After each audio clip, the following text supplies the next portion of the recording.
It's the end of March 2025, and you know what? It feels like just 1 year since we last spoke about the use of nursery beds for healing, for thickening trunks, and for branch extension, getting proportions right before you pull your trees out and make bonsai out of them. I've got a load of work to do. Thankfully, I watched the video that Yella helped with me last year, because year 2, it's all about shoots, and that's what we want. We want 6 foot of growth on these. And just in case you think absolutely nothing happens in 1 year, well, here's a spoiler. This is definitely worth watching. So join me, find out exactly what happens right through year 2.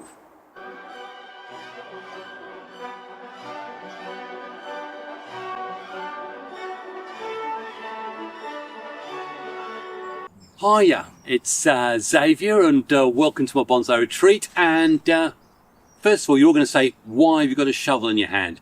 You promised that you'd follow Yella's advice and not try to dig these trees up. Well, guess what? I am going to follow his advice, but you know what? I've got a really kind, generous neighbour who's often let me take some cuttings from her maples. And the last thing I want is this great big Japanese larch to send a root right through into her flower beds. She has an incredible garden and I'm not going to ruin it. So I'm going to do one bit of digging down the back. And while we're at it, we're going to remove weeds as well.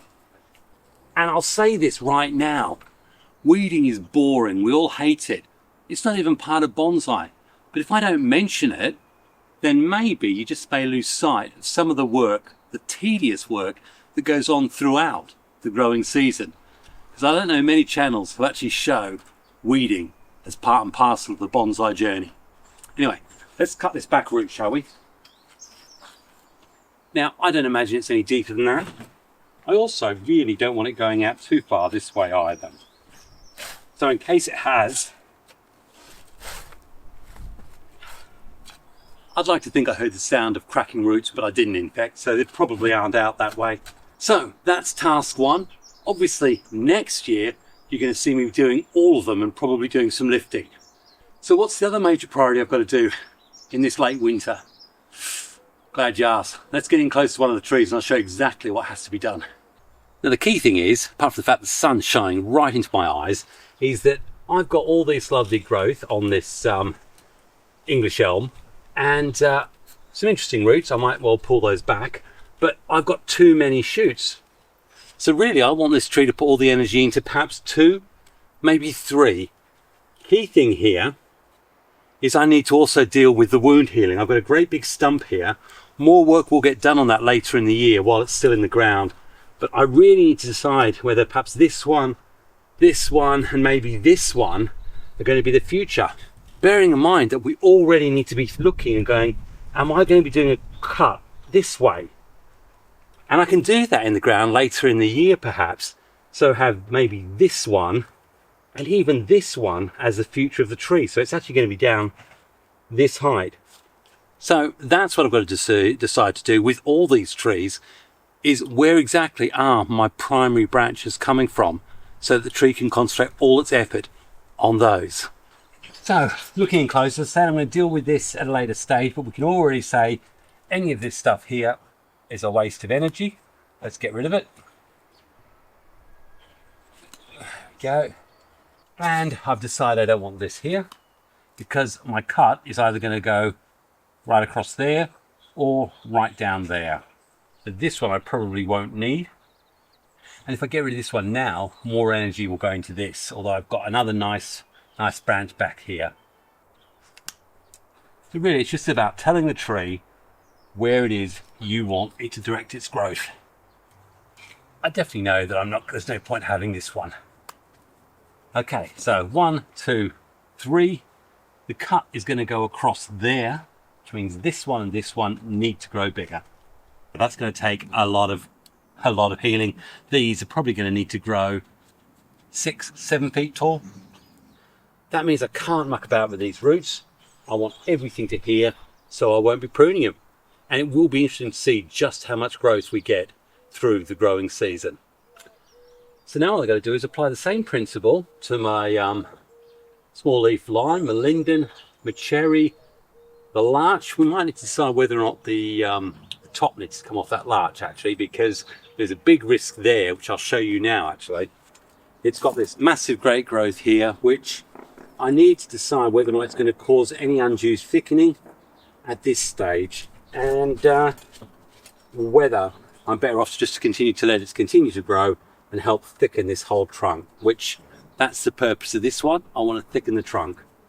So is it going to cause any issues? I've just got two branches off there. I'm actually going to cut that one.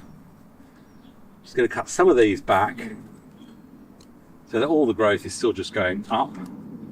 Already got lots of branches on this. I can already pick which branches to remove, even though I'm not quite sure of the front, just so we do not develop any undue swelling where we don't want it. And after just a little bit of pruning, that is what's left. Everything's close in. I want it to regrow out, but at a much better proportion in relation to the rest of the tree. And I need to do exactly the same with this hornbeam. Really like how what sort of growth we've got. Looking in the trunk here, 1, 2, 3, we've got 4 main trunks from it. And the chances are I'm going to do, it's coming this way, I'm probably going to do, looking at it, it's hard to say right now which ones I want. But I do need to decide, because again, it's the same thing. I want to make sure I've got the branches I need for wound healing here. I like these two actually. So let's get rid of that one. Oh, little ladybug. Oh, nice. Ladybugs are good in the garden. They stop aphids. So let's see how that one goes as well. And you know, this is the same process with the rest of these. So I think what we'll say for now, end of winter, drilling and sawing going on. As I peer over my glasses at you, I'll say thanks very much. And should we come back in say 4 or 5 weeks time when I start doing some work on these stump wounds? If we look in close, it's got a really obvious area of dead area here where I've taken the main trunk out, and I'll be looking to use this branch here and this big branch here to provide all the energy for healing this wound so it's nice and smooth and makes sense for the tree. So I'm just going to continue to nibble this down until I can get some cut paste on it.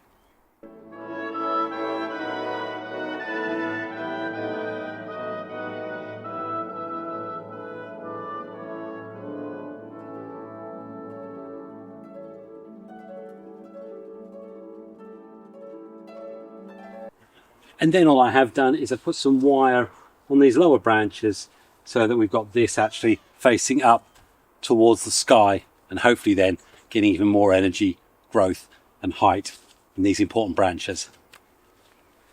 So with these now all pointing nicely upwards and also giving those primary new structures ample opportunity to get all that life-giving sun into it, I'm really confident that not only will this continue to develop as I want in the bed, but it's also going to aid definitely the healing that I want to take place in the area that I've just bitten back and put some cut paste on. Now, one of the earliest tasks that we're going to be doing after we've done the initial check on them in early spring, late winter, just to see that we've got the branches we want, is we need to be checking these leaves, because right now we've had a great start to spring, very dry and quite warm, and as you can see there are bugs, there are colonies of ants, and ants love bugs. What they'll do is they'll hoard them up to the ends of branches or to the top of the tree where they can eat them at leisure. So I've got my bug spray, and I now need to systematically go around and spray all this lovely foliage, try and protect it from the bugs. I will in my own time go ahead and continue to wire a few more of these branches upwards so they don't droop and dangle, but I can already see that we're probably maybe 2 or 3 weeks away from before I might consider doing a little bit more post-flush hardened pruning. In this instance, not because I want greater ramification, but because I want to get rid of all the growth that is really not necessary right now. Because again, remind ourselves, This is all about developing thicker primary, secondary branching to get that initial structure set. And actually, while we are here, and before I leave you for another 3 or 4 weeks, let's do some comparison, because this is obviously the one, the small leaf lime or linden that's in the pot. It's actually looking really, really good and lots of growth. But obviously, if we compare it to the growth that its sister is getting in the bed, I think clearly you can see there's a massive advantage already. This is the English Elm that's in the pot. We've actually got pretty good growth on this, actually. Looking at what I've seen there, that's actually going to do very, very well. In terms of healing that wound, probably not so well, but that's for another episode. Comparison, this is the one that's in the ground. Again, what I'd say is that we've got a lot more dense foliage growing, but not necessarily big, long growing tips. So it's interesting. I think this one last year gave a lot more of a spurt sometime in the May, June time. So we may see more of a difference later on in the season. Okay, so see you when it comes back to do a bit of pruning in late May, early June. It's the last week in May, and all the growth that we expect in this first flush has probably really happened. Now, as you saw earlier, a couple of weeks ago I had to take the tops off a few of these because of the infestation of aphids. It's a balance. You know, if I left them there, they probably weren't going to shoot up any further. And hopefully we're still going to get some reasonable growth going on. Now, bearing in mind that those roots are going to be quite shallow on there, we haven't had a lot of water through April. I have had to do more watering because of that shallow root structure. What I don't want to do is end up baking off all the new roots. So there has been a lot more watering over the last month. Then the only other thing to do is clearly we've got weeds that are growing, and again, shallow roots. What I don't want is weeds getting involved and stunting any potential decent development. The other thing, if we look in close here, we'll see that we've got a lot of low ground sucker growth. What I need to do at this stage is make sure we remove any growth that we don't want any of the energy to go into. So I'm going to be removing all this sucker stuff and then working my way up the trunk and just seeing if there are any nasty, very aphid infested leaves low down. These are actually all dead aphids from the spray I did a week and a half ago. But just get rid of any low growing stuff that we don't want on the trunk. Let's get down to the brass tacks of what we all need to be doing in our growing beds over the course of a year. And that is making sure, as I said to you, we keep the weeds down. Certainly don't let them sprout beyond control. And these shoots down here, we definitely don't want any of these. It's not exciting, I know, but it's necessary. So I will continue to do that on all of these. But overall, it's in very solid, definitely a lot more solid than it was last year. And then have a look, see, growth close in, I don't want. Get rid of that so I can just see what's going on down here. Because while this tree has got lower growth, it's going to start concentrating extensions there when I want the extensions on these upper ones. So that's all that side has been pruned back. I've got to get in and do this hornbeam here. In fact, probably going to cut that trunk scar down a little bit. You've seen me do that already with the beech. But I thought I'd just bring your attention back to the larch. Now you can see, obviously, I cut that great big 3-foot extension off. And many of you would probably say, why? And the reason why is I want these smaller ones to start growing. I don't want this tree to be any taller. And in terms of its girth, I want it to sort of grow exponentially in scale to everything else. What I will notice is that it hasn't put on an extra spurt since that early spring. Pruning it back when I did means that probably this is going to take a bit of a breather. But I'm quite interested to see how it develops over the next couple of months, because clearly I don't have any pruning whatsoever to do. Yeah, so in terms of updates for end of May, this is how it's looking. all very positive. I'm probably seeing you again in, well, it goes slow during summer, so probably see you again as we near the end of summer, beginning of autumn.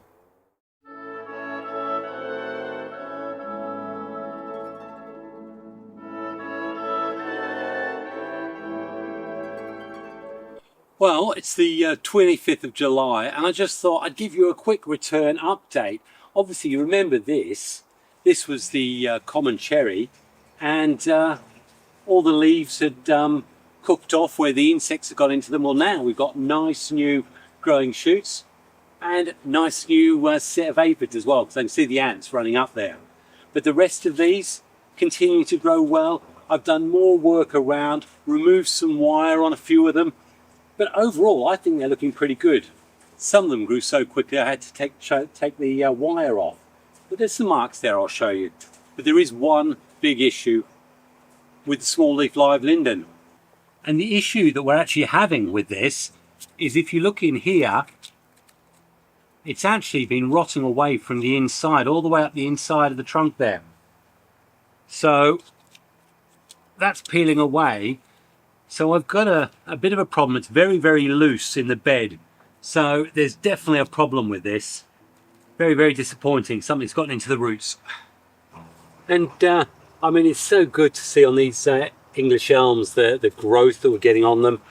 I did a little bit of work on the original cut site. Got some of the putty on there, applied a bit of wire there. So we've got the 2 branches that I want to develop as the future primary structure. And I think, you know, year 2, definitely starting to see some really great results. Just a shame about that small leaf lime. Oh my gosh, it's the end of August, and look, I'm not joking, these are taller than me now, over 6'2" worth of growth. And that's exactly what Yellow would say would happen. Mate, you were right. But there is one thing I've had to keep a look at. Let's have a look down there. With growth, even here on this English elm, I had this wire on probably for, well, 6 weeks, 7 weeks, and already here it's biting in. I've taken it off on the other 2, but definitely we need to get this wire off before we do permanent harm and damage. Thankfully, as you see, the bark on these things are absolutely rough as, so it allows any marks and scars to be pretty well hidden up quickly. Just need to make sure I get this off without breaking any of these branches. And as I say, just a reminder, the main reason of this wire was to make sure these stayed upwards and gave me the 2 branches that I want. Well, I've been waiting a long time for this. It's now the 26th, 27th of February, right near the end. Spring has suddenly come just a bit earlier. We've got 2 or 3 weeks of definite good temperatures above 0. So it's safe to now start looking at exactly what's going on in this growing bed. And as you've now seen, these things have grown a lot. And I've got to do 2 things. I've got to decide, 1, which branches are going to get cut back, and 2, whether or not they're so firmly established in the beds, I need to do some back cutting of the roots. So first of all, let's do some comparison with the stuff that stayed in a pot, shall we? The main comparator, and the one that I really wanted to prove the point with, nearly fell over then, is this is the English Elm. Again, you know, probably about 2/3 of an inch, the trunk. We've got good, reasonable growth, and it's sort of growth we'd expect in a pot. But you know what? Let's go straight to it. Let's have a look at that English Elm in the ground right now. And I know they can't guarantee that they were exactly the same size. There's actually another one just over in the far corner, probably a lot nearer the size of that one. But even then, we got so much more branch growth higher up, the secondary, tertiary structure. Yes, it's all going to be cut back, but there was a lot more vigor and growth. But this one, we can see the difference, absolutely massive difference. And I know that one was a little bit bigger than that one, but not massively. So this, quite solid in the ground. I've just realised we might need to do some undercutting. So how am I going to do that? Absolutely straightforward. Got my shovel. Now I know, beginning of the year, I didn't. This year, definitely now. At the edge, probably no more than a foot away. Just dig down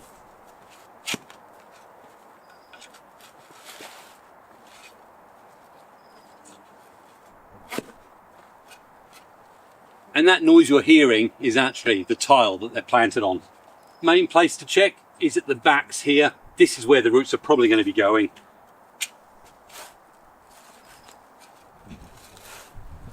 And I will say now, I can definitely feel the shovel going through just a few of the smaller roots. And having actually gone full 360 around, I could make a decision. I could actually lift it now. There's one thing that's going to help decide that for me, and we'll go through that in a minute. But I can just literally I can pull it up by certainly 2 or 3 inches. I think there's probably a root here. But overall, nice and solid in. What I don't want to do is interfere or destroy with any small feeder roots that might be around here. So the question is, do I need to lift it now? And really what we're trying to do, and remember the aim, we want to first of all have the trunk to the thickness that we want. We want a nice broad spread of roots, but we need our primary branch structure to be in proportion to the trunk. So if we look at the trunk, big girth there. This branch is probably a third of the thickness at the apical region. And this side branch here is only a quarter. Realistically, I need this to double in size, and I probably need that one to be at least, I don't know, another centimetre or so thicker. So yes, I could pull it out. But remember, what's the purpose? I want to speed up and get nice thick trunks with equivalent primary structure. Secondary structure, I will do that once it's got out of the bed. And there's only one thing I really need to decide to do now that it's going to stay in there, is making sure that nowhere am I going to create any swellings or stuff, because I've got 3 coming out from places where I want 2. So it's just making sure junctions are fine, and all I need is as much growth happening proportionately on this and this branch. And so long as I say I'm not going to create inverse taper or inverse swelling anywhere, then I really don't need to cut very much. I can ideally let this grow another 6 foot this year. No, really happy. Only thing left, just here. I did eat that back down earlier in the year. What I will need to do is to probably sometime in late May, is I will eke that down with a saw so that we can get better healing. And again, big reason for keeping it in these beds, the healing is going to be optimized if this is getting loads and loads of growth from nutrition through the soil and stuff like that. And again, I'm going to go around through all of them. And this is much smaller. What I will do is make sure that I've got rid of all these sort of little shoots and growth. Now, when we look at this big English Elm here, bit of movement. I think there's a root on this side. I'll just undercut that one. We do need to make sure that no energy is wasted on suckers, so we're going to get rid of those. Got some pretty big ones at the back here. Only reason I might want to keep them is if I've got a deficiency somewhere at the base. In this case, that isn't a problem, and I will remove all of these. Now, this is quite an ugly great trunk. There's going to be inverse taper under there. I've always said it's a problematic one, but look at the thickness there. So we're probably, I don't know, 2 inches across there, and then we look at that, it's just over a centimetre. That one just over a centimetre, and the one at the back is less than a centimetre wide. If I want to pull that out, and bearing in mind what I would do when I do pull it out is cut everything above there, I need these to be at least twice as thick. So this needs at least another year in the ground. And again, with this one, I do need to get the saw on there, which I'll do in another month, and just cut that so I can do some nice wound healing going there. But yeah, that's going to be quite interesting. This one will definitely need a front to avoid seeing that taper, or end up doing a ground layer or an air layer right here. And so probably a bit of a problem with this one, but yeah. And again, same question. We look at the thickness of that versus the 2 the two primary branches I'm trying to grow, and very clear that that needs to double in size, and so does that.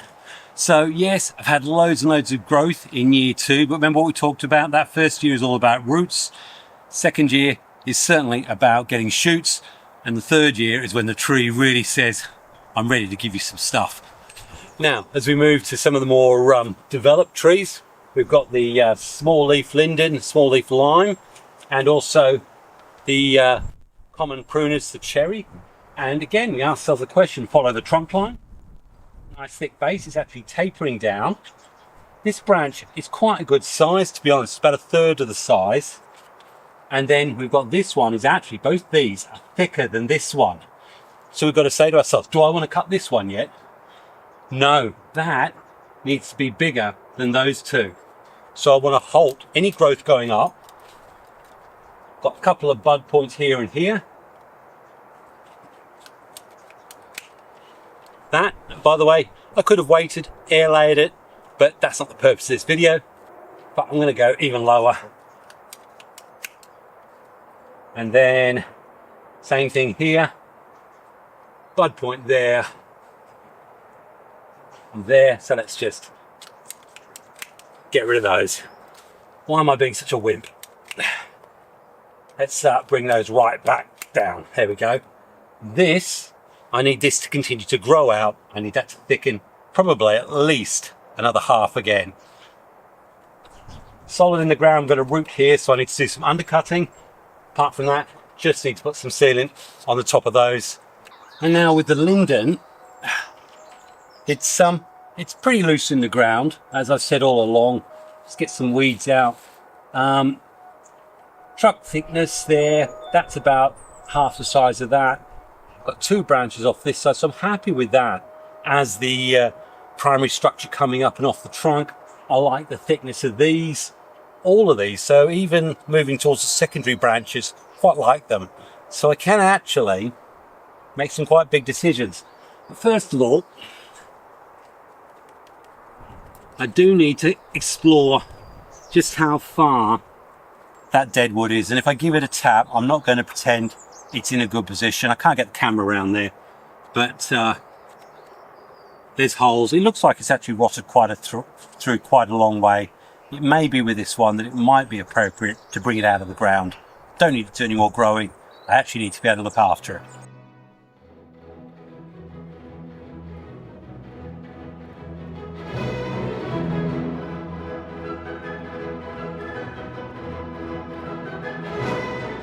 And then here we go, let's just see what we've got.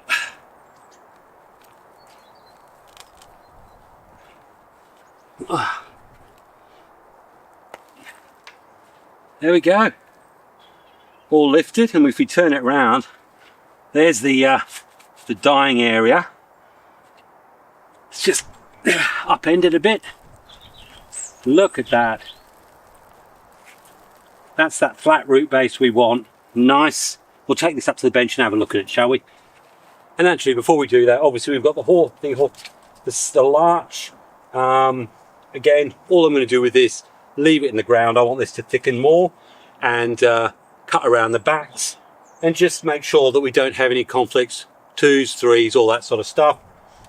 Hornbean, very difficult to see with the leaves, but you know we did all that wiring. Probably need those 2 branches to thicken by about another ½ centimetre each. So I'm going to let those continue to grow. And again, when I look in there, there's some dead wood area there from the trunk that I just need to cut back. And again, with the silver birch, and again with the beech, it's got lovely movement on it. Bit of healing to do, but again, I probably want both those branches to grow a bit more. So at the moment, I'm going to leave all the rest in here, and we'll be able to revisit them end of year 3, when definitely I think the beech and the hornbeam will come up. So that's pretty successful. We're obviously going to have to clear all the stuff here, but I need to get the rest of the gear ready, because this one needs, well, we need to have a look at that root system and look at some of the roots still that have grown, but they've grown horizontally, not down. So I should be able to do a lot with that. But to find out exactly what I do with this small leaf lime, you know what? This has been long enough. This is going to need a bit of work. This is a repot, almost, of a Yamadori tree. So we treat that as a Yamadori subject, perhaps. Needless to say, we're also going to have to do a little bit of investigation here, and potentially, it's very, very hollow. A dig around, preservative. So if you want to know about how you can preserve your wood, keep the rest of the tree alive, because I think what we've got here is probably no more than ½ centimetre of living live vein around the side. Central core, I think, has died off. And again, just a reiteration, if you want thicker trunks, if you want to get proportionate primary branches, really keep them in a grow bed, keep them in a big box and let all this stuff grow out. 6 foot, that's how you can achieve it. Anyway, best get this under some water for a while and sort it out. If you want to see how the year 1 growing bed started, thanks to Yella's advice, that there is an excellent video. Apart from that, happy bonsaiing, God bless, cheers.